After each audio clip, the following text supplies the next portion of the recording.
成語愚公移山，這是一則出自《列子·湯問》的著名寓言故事，描述北山愚公為了解決家門前太行、王屋二山阻礙出入的問題，率領子孫挖掘土石，堅持不懈，最終感動天帝將山移走的故事。在很久以前，北山住着一位名叫愚公的老人，年近90。他家門前有兩座宏偉的大山，太行山和王屋山，方圓700里，高萬仞，嚴重阻擋了出入。愚公對這兩座大山感到非常厭煩，因為每次出門都要繞遠路。於是，他召集家人商量，我們全家人一起努力，剷平這兩座大山，打通一條直通豫州南部，通往漢水南岸的道路，好嗎？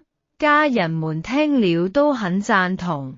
然而，當愚公開始率領子孫挖土石運到大海時，一位名叫智叟的老人嘲笑他：你這麼大年紀了，這點餘力怎麼可能剷平大山呢？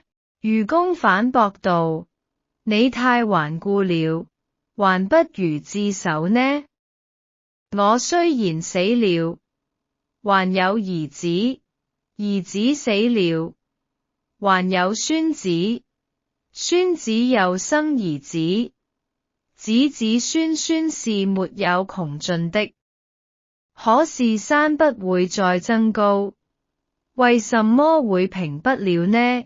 智叟聽後無言以對。天帝聽到了愚公的話，也被他的堅毅精神所感動，命令天神搬走了這兩座大山，一座放在朔方，一座放在雍南。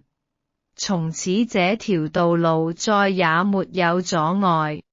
愚公移山比喻只要堅持不懈，持之以恆，終能克服困難，達成看似不可能的目標。